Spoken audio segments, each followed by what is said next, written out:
અમદાવાદના નવરંગપુરામાં અસામાજિક તત્વો બેફામ બન્યા છે અને કોમર્સ 6 રોડ પાસે કાર રસ્તા વચ્ચે ઉભી રાખીને શખ્સોએ બબાલ કરી. લુખા તત્વોએ 2 યુવકોને ધમકી આપી અને રસ્તા વચ્ચેથી કાર હટાવી લેવા પાર્થ બારોટ નામના યુવકે વિનંતી કરી હતી. શખ્સોએ કાર રસ્તા વચ્ચે ઉભી રાખીને યુવકો સાથે માથાકૂટ કરી. ધમકી આપ્યા પછી બીજી કારમાં તેના સાગરીતોને બોલાવીને એ વિસ્તારને બાનમાં લીધો હતો. ભોગ બનનાર યુવકે નવરંગપુરા પોલીસ મથકમાં અરજી નોંધાવી છે અને ધમકી આપનારનો સાથ પુરાવા આવેલા શખ્સોની કારમાં પોલીસનું બોર્ડ પણ લાગ્યું હતું.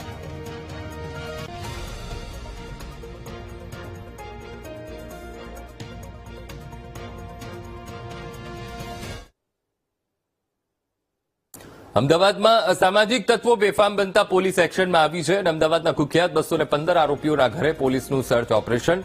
પોલીસે જુદી જુદી ટીમો બનાવીને કોમ્બિંગ હાથ ધર્યું. મોટી માત્રામાં અપરાધીઓના ઘરેથી હથિયારો જપ્ત કર્યા. ઝોન 6ના વિસ્તારમાં ગુનેગારોના ઘરમાં પોલીસનું સર્ચ ઓપરેશન.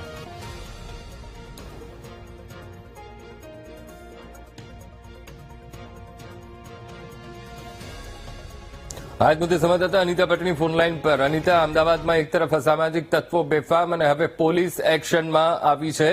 સંવેદનશીલ વિસ્તાર જ્યાં કોમ્બિંગ હાથ ધરવામાં આવ્યું, શું કાર્યવાહી કરાઈ? અનિતા.